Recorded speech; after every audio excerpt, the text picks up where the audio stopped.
Rusty Quill presents The Magnus Archives.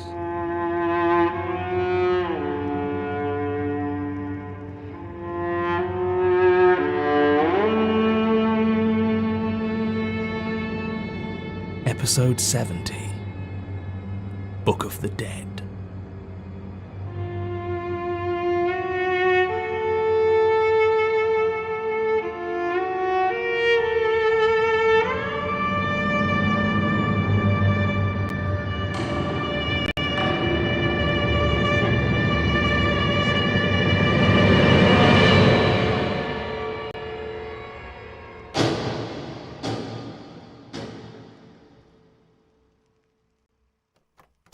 Statement of Masato Murray regarding an unusual inheritance and the causes thereof. Original statement given 9th December 2003. Audio recording by Jonathan Sims, Head Archivist of the Magnus Institute, London. Statement begins.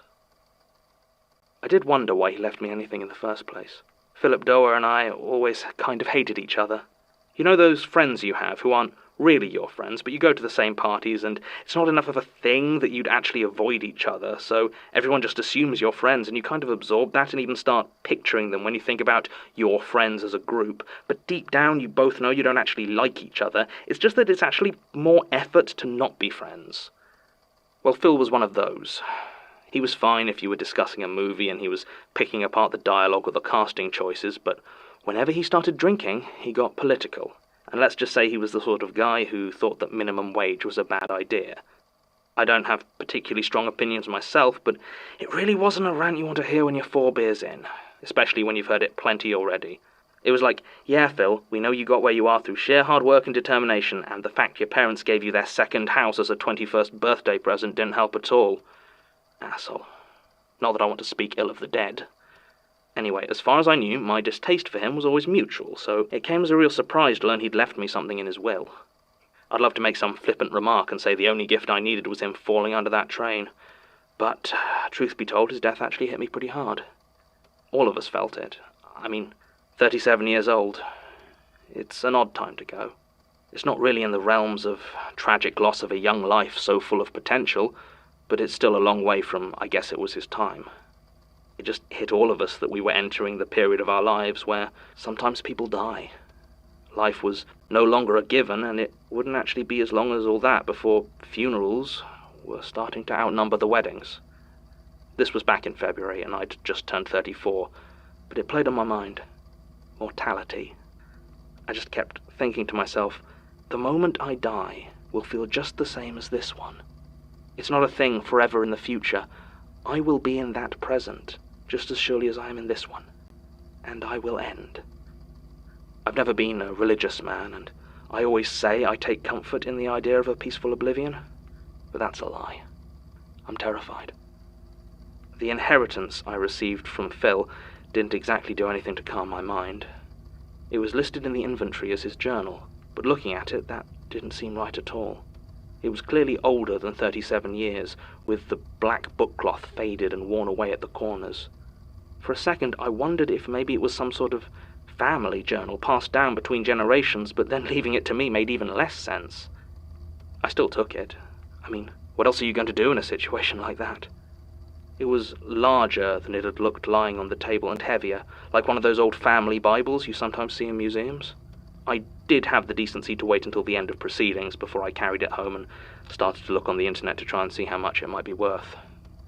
This was actually the first time I took a proper look at it. I don't know, really, the whole thing felt so surreal that actually examining the thing hadn't quite felt right when they first gave it to me. There wasn't any obvious name on the cover, and I wondered if it might have had a dust wrapper that had been lost, but it seemed far too large for anything like that to fit. Opening it up at the beginning, it seemed to lack a proper title page as well, or any other form of identification. Instead, printed there was a quote, though there wasn't any attribution for it. It read, "Life is a current which cannot be fought.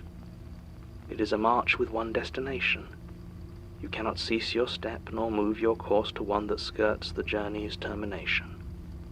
And below it, in a faded blue ink, was a handwritten message. "You have already read too much." I laughed at this. I was starting to think that maybe Phil was finding one final way to be an asshole from beyond the grave. I'd never thought he'd actually had much imagination, but a gruesome practical joke did seem the most likely explanation at that point. So I turned the page to see what was next. The next page was in Latin, but not printed Latin. It looked handmade, like those old medieval books that monks used to write out. The ornate Gothic script cascaded down the page, rigid and sharp. Obviously I couldn't read it, even if I had the first clue about Latin, which I do not. I could barely make out which letter was which. The next page was similar, and the one after that. It was almost 20 pages before the writing became something close to what I recognized. It was English, but not like modern English. I'm not sure if it was old or middle or whatever, but they tried to make me study the Canterbury Tales once for English class, and it looked kind of like that. Close enough to real words that you knew it was the same language, but it was spelt all wrong and didn't actually make much sense when you tried to read it. There were a couple of words that stuck out, though. It seemed to be about someone called Julian, and death cropped up a few times, which I assumed was death, and even one instance of the word homicide, which I didn't even know was a word back then. The next pages were more of the same, though I did gradually get more and more so I could understand it. Each was in a very different hand until it reached the entry on Christopher. This was one of the first with printed type, and like the others had no real heading or formatting, just a solid block of text that covered the page. It was an account of the death of someone named Christopher, which apparently took place in the year of our Lord 1592. He was dragged through the streets of Norwich by a horse, scraping off a good deal of skin on the jagged, frozen ground. After about 10 minutes of leaving this bloody trail, the horse proceeds to stop, turn around, and slam its hooves into his head until it caves in. Christopher does not lose consciousness until the third impact. This whole scenario was described in vivid, graphic detail. I felt a bit unwell reading the account of how it felt for him to hear his own skull breaking. It soon became clear that all the accounts were similar. Each detailed a death, often violent, always unpleasant. They were in chronological order, with what looked like 5 to 10 years between each one, though sometimes they came much quicker, one after the other. I also started to notice on some of the pages a faint scorching around the edges, though it would be some time before my own attempts to burn it proved how resilient it really was. As it went through the ages, the style and the manners of the death updated with it, though no one found in those pages seemed to die naturally. I wasn't reading them very closely at that point, one gruesome death being very much like another. When I reached the last 2 pages before the book's contents became blank, the penultimate was for Philip Doer, and the last one, as I'm sure you might have guessed, was for me. It was hard, reading the book's description of Phil's death. It lingered on his terror as he felt himself falling off the platform, the screech of the train's wheels as they rumbled unstoppably towards him. It said that though his legs were severed and his body crushed, it had taken him almost 2 minutes to die, as he watched his blood flowing out along the rails. I couldn't believe what I was reading. It was sick. Could someone have put this in the book after his death? Why would they do something like that? Or could it be that Phil's accident had been more deliberate than everyone thought? Maybe it was suicide, but even then, I respect anyone's right to end their own life, but even if that was the case, writing gory fiction about it beforehand is well beyond anything that Phil was capable of. I didn't know what to do. Should I tell someone? And tell them what? The book was old, and these pages looked newer than the handwritten bits, sure, but they still did look like part of the book. If this was some elaborate hoax or morbid joke, whoever did it had a whole book deliberately written, printed, and very convincingly aged, just to play it on me, whose only significance was that I kind of didn't like a man who died. None of it made any sense. Finally, I turned to the last page before they turned blank. It was my death. It was to occur, so it said, in 2014. 11 years in the future. I was, apparently, to be walking along an isolated country road in Lancashire, of all places, when a passing car would lose control and run me down. The impact would drive me into the wooded barrier, impaling me on a fallen tree branch. The driver was killed in the crash, and no one else would pass by as I lay there, alone and screaming for help, until my body finally gave up. It was quite particular about how the jagged wood was going to feel as it passed through my torso. I closed the book and tried to understand what I had just read. It was a joke. It had to be. A sick prank by someone who had clearly hated me far more than I had expected. Phil had decided to kill himself and had had this made to harass me afterwards. It was the only explanation that made any sense. Besides, even if it was somehow true and this thing could genuinely tell the future, my end was still well over a decade away, too far to be of any immediate worry. I simply wouldn't go to Lancashire. Maybe ever.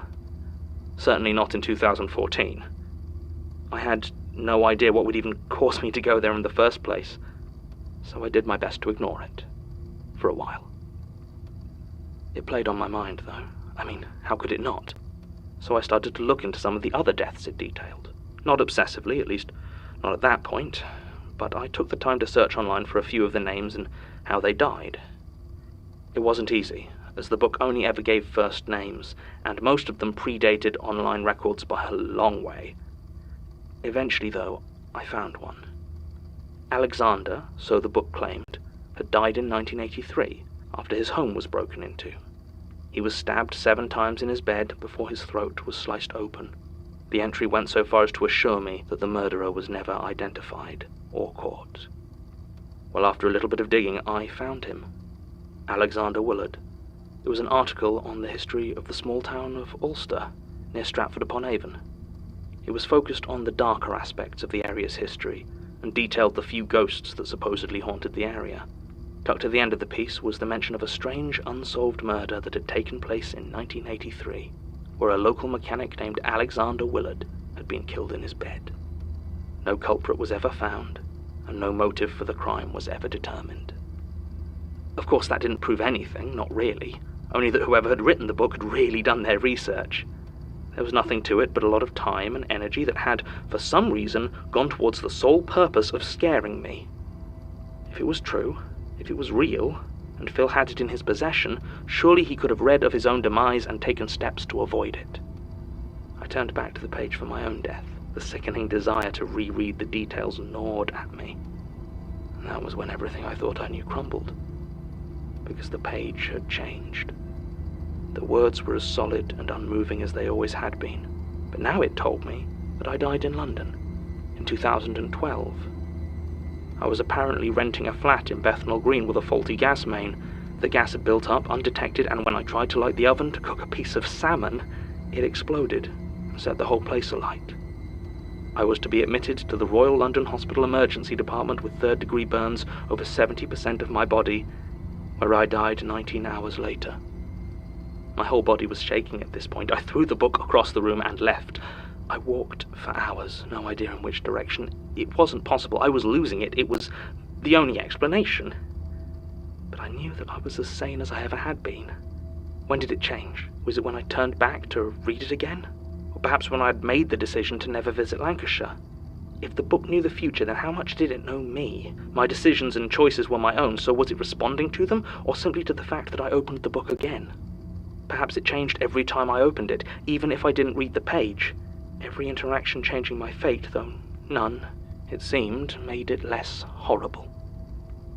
I went to stay with a friend of mine, John Kendrick, for a few days. He could see something was wrong and thankfully didn't ask me about it. Instead, just tried to cheer me up. I tried to forget it, to ignore what I had read, but it's not the sort of thing that ever truly leaves your mind.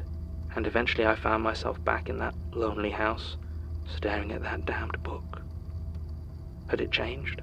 Were the words, now within that raggedy black covering, already describing a new, more painful end for me? Or had it shown mercy and granted me a quicker death? I tried to destroy it, of course. It wouldn't burn, and water didn't seem to damage the pages. Spilled ink didn't mark them, and though I considered burying it, I couldn't shake the feeling that those who came before me must have tried all the same things. I read my death again, as it told me how I was to be partially decapitated by a falling piece of masonry on New Year's Eve 2011. I try not to read it, of course, but sometimes it just gets too much. Every time, the date gets closer, and the manner of my death stays just as awful. When I close the book, I wonder, are those same words still there, squatting and biding their time, or have they already changed into some new, unknown terror that I can neither know nor avoid, waiting to spring on me? I haven't brought the book with me to show you, and I am not planning to write up a will. I don't know whether it's ownership of the thing that makes it write your fate, or just reading it. Either way, I will keep it as long as it will let me.